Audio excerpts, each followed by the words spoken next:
And we have some fabulous people that are here to see you. But I appreciate all your patience, Rosa. And I've enjoyed getting to know you in this special sort of way. That's the inside thing. But a young person said they wanted to see Rosa Clemente. And whatever the young people want, for me, the young people get it. So I was like, okay, well, I'll just...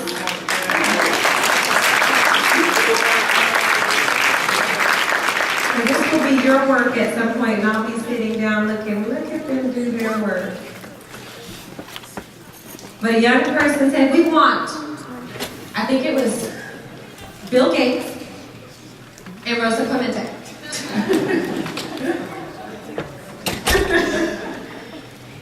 And I loved what I saw, and their zest and their zeal. And they know who you are. They know who the Green Party is. They know, what things are happening, and they're making their own decisions. So I'm going to let you speak to them so that we can all continue our work. Rosa Clemente, fabulous. Thank you, Tiffany. Oh, the room got all packed. Thanks, everybody. I just want to say what's up all out to the free minds and the free people up in the room. I would like to thank the organizers of the conference with a particular thanks to Tiffany White, who reached out to me right after the election, and I know she and the whole team worked really hard to bring me here along with the Green Party. You know, when I went online and I saw all the amazing organizations and young people here, I was psyched, because I get tired of always talking to mostly men over the age of 60 about why I, as a woman or a young person, has actually a contribution to make besides folding flyers and making phone calls. So, in the tradition of hip hop though, I gotta shout out some of the groups. And of course, I'm back in the South Bronx after living in Annapolis, Maryland, and then Charlotte, where I was based while I was running. And now I'm back in the South Bronx, where I was born and grew up, where my family's at. And there's some really amazing organizations in New York. And I know why these organizations particularly work is because young people are in front of the leadership. So make the road by walking. Alan Bushwick, everybody really should understand the recent struggle that they just won on a case called the Bushwick 8. And also recently on Thursdays, some supporters that were in the courtroom during the Bushwick 8 were arrested, and then they went on trial, and they were acquitted. Youth Ministries for Peace and Justice. I know Trigger Radio's here. I don't know if my boy Chris is up in here from UMass Amherst. Erica Gonzalez and the crew from Paulet. I love them, sister. The Baltimore Algebra Project, the great Bob Moses and his son Omo, Global Kids, Hunter High School. I think Manuela from Caribbean Cultural Center is here. I saw her name as a coordinator. Indie Kids, which is an offshoot of, I think, the best paper in New York and the country right now, independent, besides The Final Call and the Nation of Islam. And of course, I was so psyched on Good Morning America to finally see Brotherhood and Sister Soul on TV talking about urban farms, but that organization is amazing. I know some of their founders for almost a decade. I don't know if Kamari is in here. And also my great comrade in media, the great Davey D. I don't think people understand the significance of having someone that literally allows us to tell our stories. And me and Davey have been friends since 2001 when he was like, hi, I just got this email. I see this thing about Russell Simmons is not hip hop. Is that your article? I was like, yeah. He's like, can I post it? I was like, yeah. And I always credit Davey from that moment on. And then the moment that Russell Simmons banned me from any events that he was having, I was like, that's what started me off as a hip hop activist. So that's all thanks to Davey. And we got particularly closer as colleagues, of course, and when I was on the ground reporting during Hurricane Katrina, Davey's the one that put out the articles and the emails, and then of course we had Zen up in here from KPFT up in Houston in the shelters. So there's a comrade there that extends beyond just like you do a good website. So again, my name is Rosa Clemente. I'm a South Bronx born Black Boricua, Afro Boricua, Black Puerto Rican woman. I'm a hip hop activist and journalist. And on July 6, 2008, in Chicago, Illinois, history and her story was made when I and former Democratic Congresswoman Cynthia McKinney were the first woman ticket in American presidential contest, nominated by the Green Party. We've garnered, I think, maybe about 500,000 votes, and for people who see those numbers of 35 million and 37 are like 500,000. But when you're running against a two-party system that is run by corporations, when you're running against a party that spends $850 million to get their president elected, and you have a campaign that has less than 200,000 G's, 500,000 votes is a lot, especially with the fact that particularly the Democratic Party is trying to break the Green Party everywhere we go. Not the Republicans, the Democratic Party.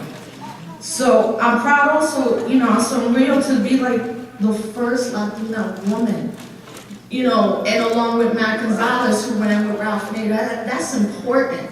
And that's not about me. That is about the legacy of my ancestors. That is about Lolita LeBron and Dilcia Pagan and Harriet Tubman and Sojourner Truth and all the great sisters in the room, And although some of you might be right now like, no, she really didn't run for vice president, well, you can look it up. We were on ballots. Some of you actually voted for us. It's like, yeah, I did. No, I meant to vote for you, but I couldn't not vote for Obama. I had a lot of friends who were torn. So now I'm back in New York, and I was with Amnesty International, but this economy is bad. Amnesty just laid off 40 people, and I'm a victim of that. So once again, I'm unemployed. But like our people never down. The committee today asked me to connect the present to the future. As Dr. Martin Luther King said, where do we go from here? Free Minds and Free People is a national conference that brings together teachers and high school students, college students, researchers, partners, community organizations. It's to build a movement and develop and promote education and liberation. Jonathan Poole, radical teacher, said, most teachers teach facts. Good teachers teach ideas. Great teachers teach how to think. If we are to have free minds and free people, then we need to envision an education system that is outside the government, the unions, private corporations, or charter schools. In order to have free minds and free people, we also have to have free schools. Schools without police, without standardized testing, without teachers who are living like a paycheck. We need schools that we own and run as a collective community educational space where our grandmothers could walk in and learn what they weren't allowed to learn, and where our younger brothers and sisters can come and be with us. If we keep operating under old Eurocentric models and paradigms, our collective community is not going to come up. I always tell educators, you cannot accept a system that for the most part is ineffective. Where are we, particularly as people of color, and increasingly white folks in this country, increasingly those who have not? This is where we're at in the present. Unemployment is skyrocketing. Detroit is hitting 50%. New York, as much as they lie, is hitting 10 to 12%. Before the recession, 51% of black men in New York were already unemployed before the recession. No meaningful job creation. I'm gonna tell you something, I respect the green jobs movement, but I respect what is called ecological sustainability, which the Green Party was the first party to even use that language and be true to what is environmental sustainability. I want job creation, but if you're going to create green jobs in a construction business that employs 95% white men, then that is not job creation for the majority of people in this country. And don't get it twisted. That part of this green jobs for all movement is to stop y'all. Is to give you a grant so that you have to prove how you're saving the environment. Just because a climate bill changed doesn't mean that today they're not removing mountaintops right now in West Virginia, where young people are taking it to civil disobedience right now. You're blowing up mountains. What is next? And to have a Democratic leadership that has the audacity to use clean coal is saying that y'all are stupid. It's a complete contradiction that they keep using that language. Dropout rates are getting higher. You got Detroit shutting down 46 schools. New York phasing out schools to privatize them. Oakland, Cali, I don't even know what happens when you lay off 30,000 teachers. Dropout rates are increasing. HIV and AIDS amongst African American women and Latina women, all-time high. Domestic violence, all-time high. We got men out here killing their wives, their former girlfriends, and their children. Prisons seem to be slowing down, but it doesn't mean that incarceration still doesn't happen. Police brutality, like the assassination of Oscar Grant, and the 5 or 6 that we've had since then, the acquittal of the police officers who murdered Sean Bell, the gap between rich and not keeps growing, an average of $24,000 in debt from college, which should be free and part of a human rights paradigm. We got a Democratic Party that has the nerve to lock out single-payer health care and now is giving lip service because they want to keep the private companies, Pfizer and all these people up in there. Why are we not having a general strike over universal health care? It's the most connecting issue right now amongst people. The lack of health care. The use of our taxes to continue to fund the Israeli government while continuing to ethnically cleanse the people of Palestine. I'm going to say it, I don't care what's going on in Gaza, it's ethnic cleansing. All right? Cynthia got on a boat and was ran by the Israeli government on a humanitarian mission. All right? We do not need to fund billions of dollars a year on a war machine. It's unacceptable. It's unacceptable. And now that we have a black president, we need to stop that. Because people all over the world are going to start to think that people like us are acting like this imperialist government right now. And that's problematic for all of us in this world.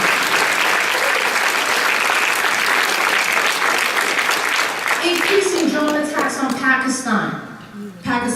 Then you're going to withdraw troops from Iraq to send them to Afghanistan. They just bombed another funeral, another collateral mistake. Now we hear that the administration wants indefinite detention on Guantanamo. It's starting to already break those promises. We're talking about indefinite detention still. They're taking immigration reform off the table. You know, the increasing raids and deportations in this country. The 2 months I was at Amnesty, I was director of immigrant rights. And when we released a report on the new prison industrial complex, which we should call the Migra industrial complex, because as they're phasing out young African American men in these prisons, they need to fill them up with immigrants. And immigrants, you know, the racial attacks against people of color and Latino people in this country, for it to be where it's at, and for the president not to put out a statement, especially from that brother in Pennsylvania, now we got these so-called affiliated Minutemen going up in a house in Arizona and killing a family. You know, the abortion provider who got shot, the brother who got shot in the Holocaust. We need a president who is strong against this stuff, against not hate crimes, these are assassinations. People think about this stuff before they do it. And when you start killing abortion providers, they're going to start killing women next who are trying to get an abortion. Yes, that's what these men and abortion radicals, right-wing people are thinking. They will kill you next if you want to get an abortion. Teen pregnancy on the rise, STDs on the rise, no right of return, and now no public housing for the victims of Hurricane Katrina, and as I call it, the levee breach of New Orleans, because it was not the hurricane that flooded New Orleans, it was the levee breach. And now that we have an apology, we have survivors. You know, this idea that New Orleans is going to become the French Riviera for, people in the United States is disgusting. And really, under United Nations human rights, people have a right of return. And because I was down there, I really can't deal with people who are just making money off this tragedy. Like, I can't even, sometimes I don't even go to events because I'm like, you're pimping people who are still displaced for your own benefit, for your own organization, your own glorification, and people are homeless sleeping under a bridge. And now that we've gotten an apology for slavery, ooh, thank you. Thanks for that. Do you know that part of the language said that this then could not lead to legal options for reparations, and that the NAACP helped draft the language in the bill, in the apology? Really? Like my friend Khalil says, keep your apology, give me my reparations. We don't need apology. And when we talk about people losing their houses, we also have to talk about the fact that a lot of us rent. And rent destabilization and gentrification is icing out all of us, all over. The fact that an apartment in Oakland is now 2 Gs for a 1-bedroom, or in Bushwick, $2,200 for a 1-bedroom. So as we talk about the mortgage crisis, which again affects most of us, because they're pimps, basically.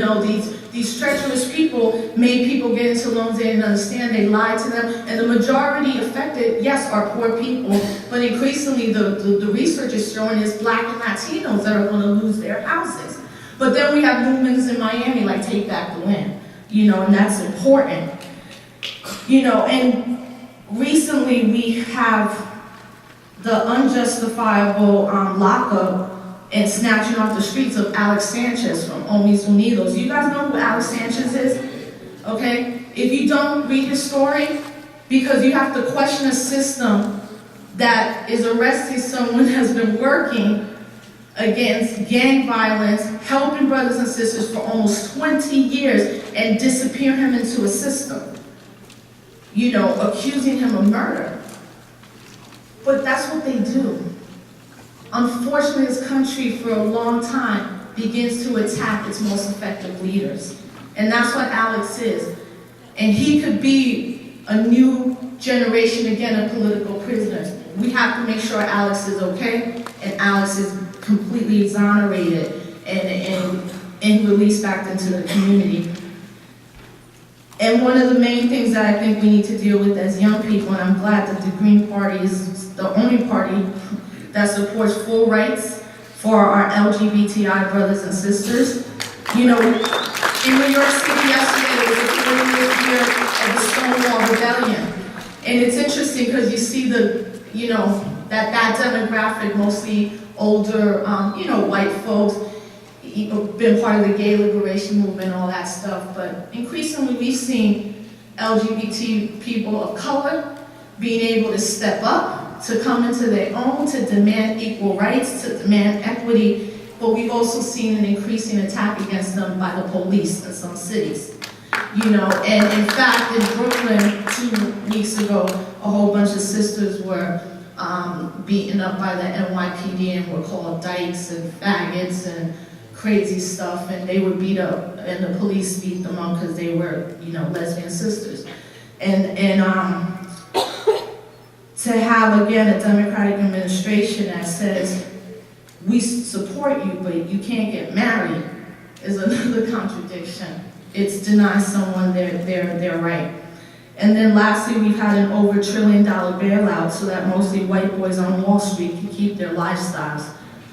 So, that's the present. And that's the bad stuff in the present. And a lot of people say, so what's going on? And I tell people right now, we have to view the election of President Barack Obama as a moment, and not a movement. The nomination of Supreme Court Justice Sonia Sotomayor, and she's right around the corner from where I grew up. And I'm proud to see a Boricua sister. But I also question a Boricua nomination when the people of Puerto Rico are still a colonized people and my people don't have freedom. And what it means for a Supreme Court justice to sit on the Supreme Court, but if she was to move to Puerto Rico, she couldn't vote. What it means when in April there's a subcommittee hearing of the military and their recommendation is that we need to reopen the base in Vieques. So, you know, I'm always suspect. It's just my nature. And not conspiracy-wise. I'm suspect because I read history, I analyze the history, and I don't see anything changing in what has been done before. I see what is called moderation and keeping us, some of us, very happy and okay. I'm okay, I got my job. I'm okay, I didn't get beat today. I'm okay, I can pay my rent. None of us should be living day to day like that. None of us. So that's not a movement. The movement begins with truth-telling. The movement begins with racial working class people solidarity. The movement begins by engaging new tactics, new strategies. Y'all, I'm tired of the marches. I'm tired of the petitions that get thrown out once you hear me in. I'm tired of going to the local elected official and begging them to do the work when they're servants of the people. I'm tired of protests and gatherings on the mall. For what purpose? That is a moment, again, those tactics were effective in their day and time. They're not effective now. And that's where young people have to come up with new ideas. I'm 37. My particular hip-hop generation, we've dropped the ball straight up. Dropped the ball on it. And I'm not perfect in not having part of how that ball got dropped. But I know I fought hard to make sure that hip-hop at least stayed to a radical politic. And I know a lot of y'all fight hard for that. But we need new innovative techniques. I don't care how it comes, it has to come soon. It has to come sooner than we ever thought. So we need new strategies. Walkouts are effective, but general strikes and mass civil disobedience at this point is what's effective. General strikes. Everybody doesn't go to school for a week. Everybody doesn't go do something for a week or something. And not for a whole plethora, not a 10-point agenda, not a 20-point. What is one thing we can come around?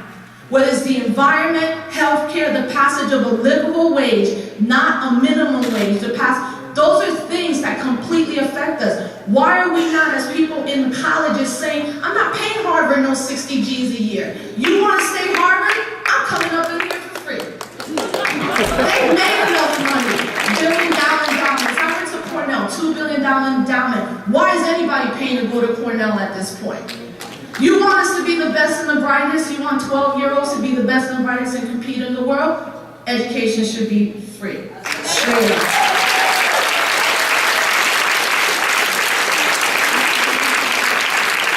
The movement then only grows when women are seen as equal partners in leadership. It grows only when women are respected and out in front of people's mind. And it only grows when men who call themselves revolutionaries finally stand up, declare that they're really not, read a book, call yourself a feminist and a womanist, and step back for a second. That's the only way we can keep going.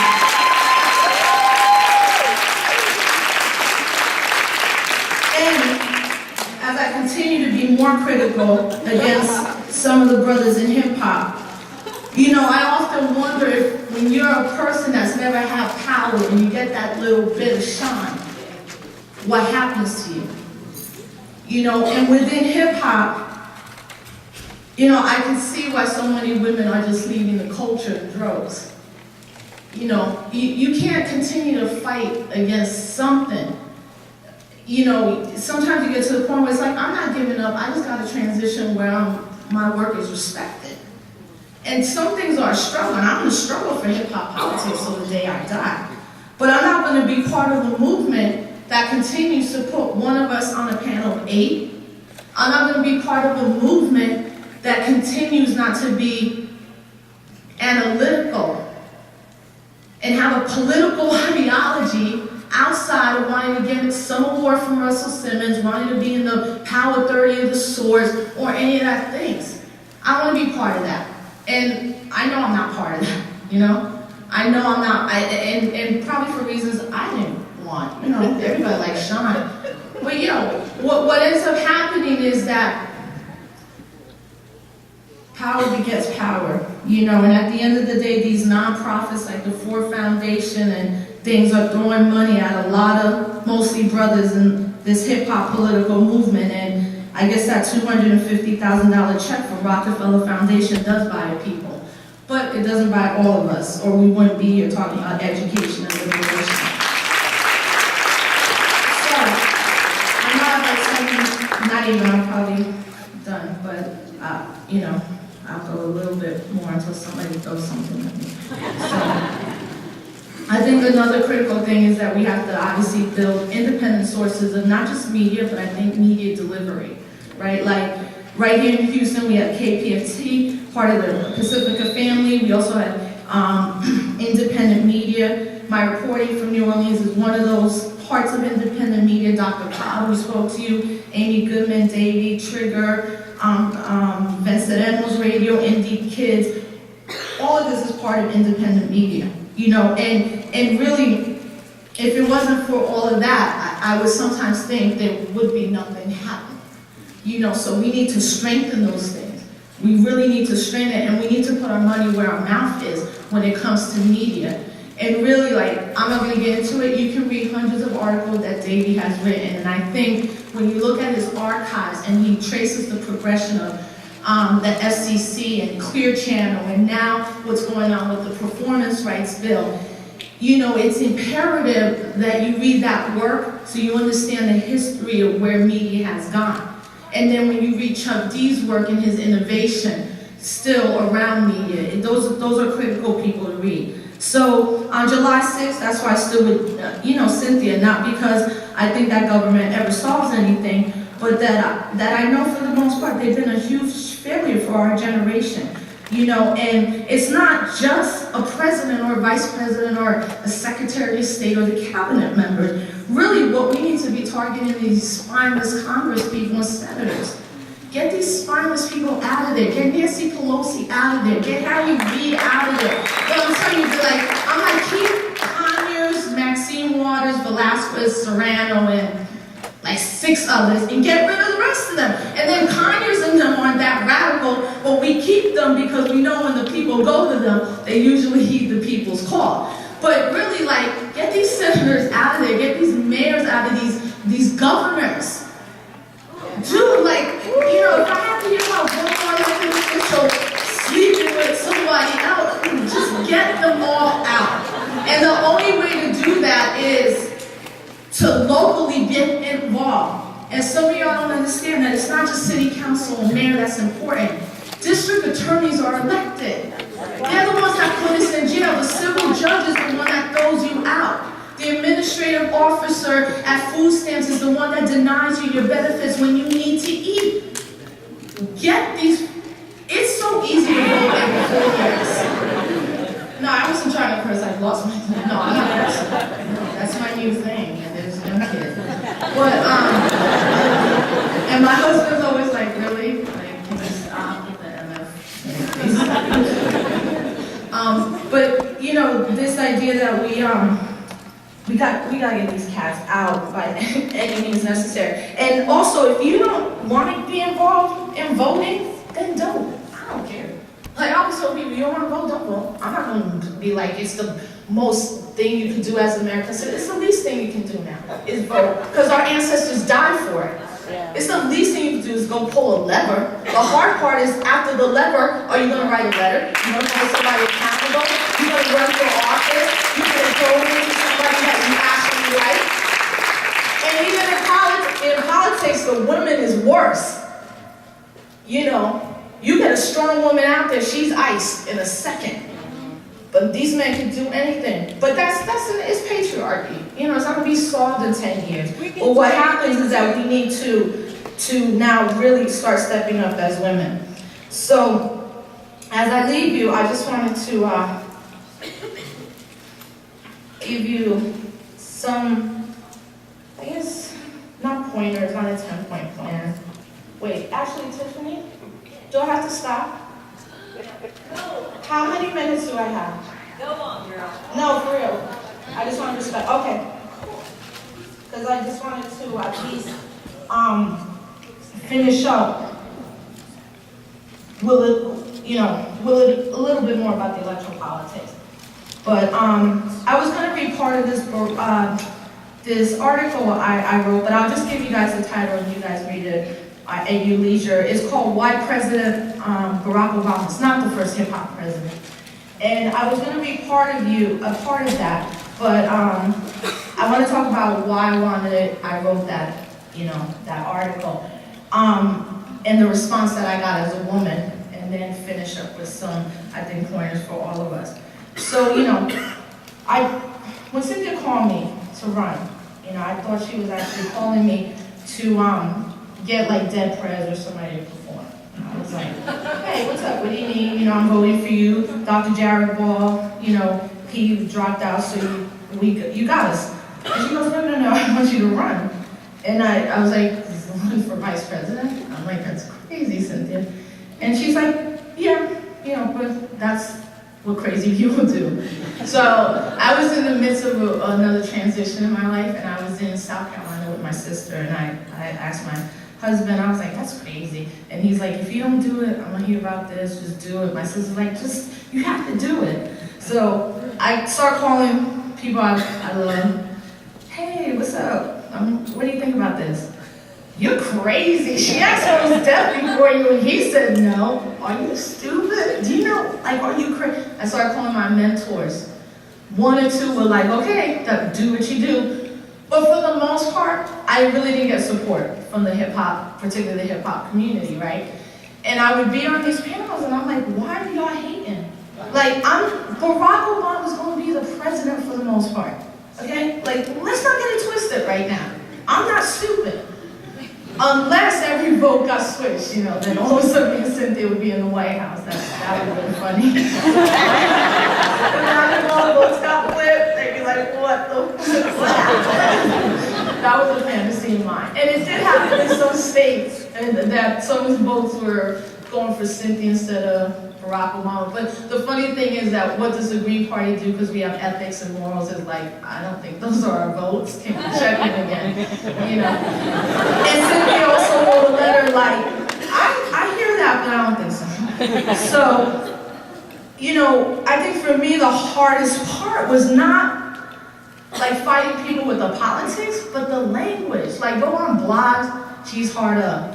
She's really lesbian. She used to sleep around. She's just a bitch. Rosa's mean. And then I'd be reading the stuff about the men, and it's like his politic is whack. He can't freestyle. All the professional critique, but everything about me. People call me a C-U-N-T. Paradise Gray, yes, and I will say it, Paradise, and he'll probably write an email about how whack I am. Because I saw him as a sort of mentor. Coming from X-Clan and stuff. People like him would just be so vitriol in me running. And I was like, wait a minute.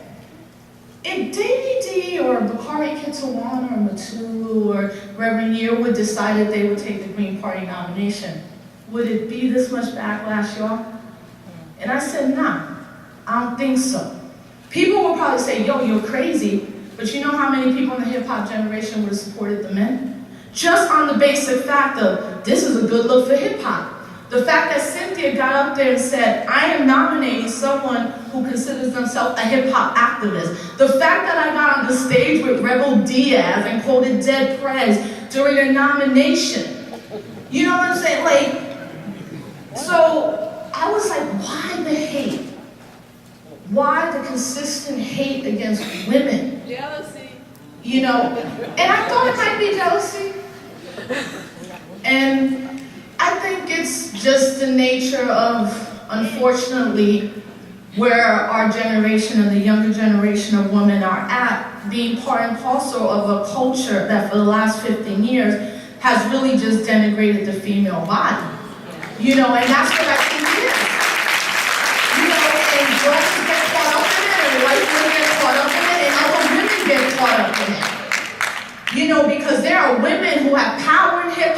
well, the first ones to stop women. And I've seen that go down a lot. You know, it's like, you're an editor at the source? Don't stop me. I'm not trying to stop you from being an editor at the source. But can you stop printing half-naked ass women? Can you just stop that for like 5 minutes, please?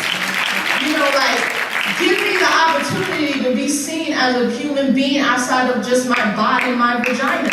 So, and there was a time where all the hip-hop magazines were edited by women.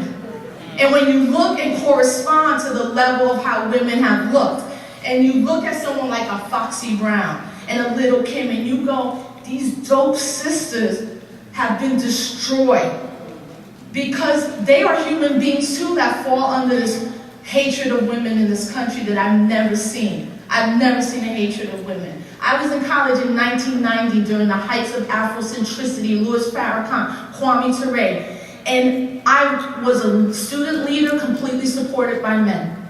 Men would be like, you need to speak, the women need to speak, we need to step back. Now in 2009, it's not like that. And that's because essentially many of us are just losing the little bit of power that we think. But for men in the movement who know Marcus Garvey and can recite every revolutionary song coming out of the pipeline and who wear the great clothes and have the great walk and all that, like, you know, we gotta, as women, we have to look through that. We really have to look through that. And we have to straight up be like, what's your political ideology, brother? How do you feel about women being in leadership? If there's even a pause, get out the room. We don't even need to be there anymore. You know, and that's why when I wrote that thing, the article for the Green Institute right after the election, and I was like, yo, Paradise, yo, you're bugging out. And he's like, you need to shut the fuck up, and you lost. And I put that in quotes to the young people. That's exactly what was said to me in an email, in a public email. Shut the F up, you lost. Really? Well, thank you, Brother X-Clan, and all the revolutionary rhetoric that actually empowered me as a college student. I'll still keep that, but I don't need to roll with brothers like that, and I don't need to be liked by, you know, people like that. And that's just how it is. So, to end, and moving forward, right, I would suggest that people start reading books again. Get off Facebook. Get off your Kindle. You know, stop thinking that everything is original, because everything that most of us read is not that original. Wikipedia, get off of that. Actually go to a bookstore, an independent bookstore, and buy The Destruction of Black Civilization, the Chicano Movement, any Black Panther book, COINTELPRO. Buy a book and read it. Because unfortunately, because of new media, right? And the ability to get access, we overload ourselves with information that's so unnecessary at this point. And we need to read history.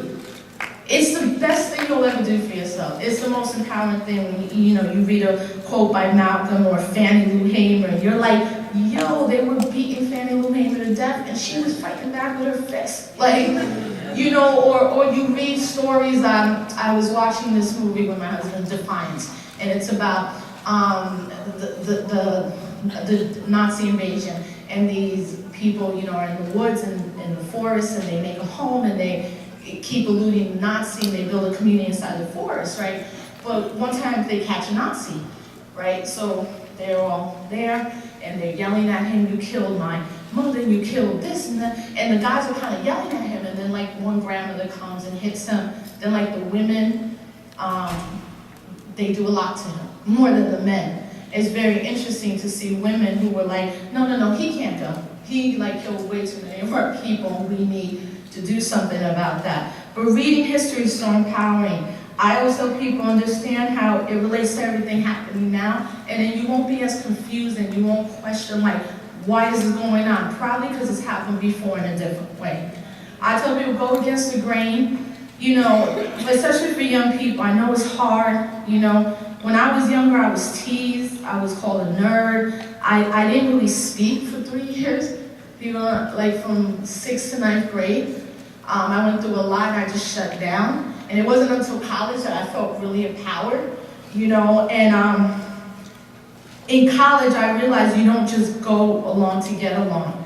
Because if our ancestors did that, we'd all be in chains. And if we as young people didn't fight back, there'd be more of us getting shot every day in the streets and arrested and deported. Make sure that you don't live in the myth of a post-racial society. As Michael Eric Dyson says, there'll be a post-racial society when we're post-racism. Understand the difference between religion and spirituality. I'm not a religious person. I feel my husband is a little bit more than me, and passing that on to my daughter. But I do believe in spirituality, and I come from a Puerto Rican household, so we light candles for everything. We're all santeras. At one level or no, we have orishas. Never allow someone to silence your politic. Take time to grieve and understand that sometimes we all get depressed. You know, I've been through bouts of depression in my life, but so have a lot of people. Some of us recover, and unfortunately some of us don't. And the suicide rate amongst Latina women I didn't even realize this, I read a report, has tripled in 10 years, and the suicide of young black men is rising too. And I'm sure the suicide rate of just young people in this country in general is going to continue to rise, especially over the economy. But sometimes through that depression, the trick is really how do you break through that? You know, and sometimes it's through medication, sometimes it's just through stepping back as an activist. We get burnt out. And Nelson Mandela said, the hardest thing to do as a leader is to walk away. You know, it is. And that's why I tell my story around hip hop, and I struggle. Because I put one foot out and one foot back in, then I take 2 steps back. You know, but I think I'm at that point where I'll probably fully transition out of toxic environments. But they're gonna happen no matter what. I'm a community organizer, this is a struggle. And I hope that you guys live a life full of less things at this point. A life full of less things and more revolutionary love. And that's what I mean, it's not about sex. Like, if we in the movement can't say, I love you, yo Davey, that politic is pissing me off and I want to debate. No, someone, I don't agree with you. I'm never going to agree with you on that, but I love you. You know, it's not mushy. I'm not even a mushy person, but I believe, like Che Guevara said, that the greatest of revolutionaries are guided by the greatest feelings of love. And all you are in this room because you love what you do, you love your community, you love being a teacher, and you want to do that. So, I'll end with that quote from Frederick Douglass, my favorite quote of all time. No progress without struggle. Let me give you a word of the philosophy of reforms. The whole history of the progress of human liberty shows that all concessions yet made to her claims have been born of earnest struggle. The conflict has been exciting, agitating, all-absorbing, and for the time being, putting all other turmoils to silence. It must do this or it does nothing. If there is no struggle, there is no progress. Those who profess to favor freedom and yet depreciate agitation are men and women who want crops without plowing up the ground. They want rain without thunder and lightning. They want the ocean without the awful roar of its many waters. This struggle may be a moral one, a physical one. It may be both moral and physical, but it must always be a struggle. Power concedes nothing without a demand. It never did, and it never will. Find out just what a people will submit to, and you have found out the exact amount of injustice and wrong which will be imposed upon them. And these will continue till they are resisted with either words or blows or both. The limits of tyrants are prescribed by the endurance of those whom they oppress. Thank you guys for having me.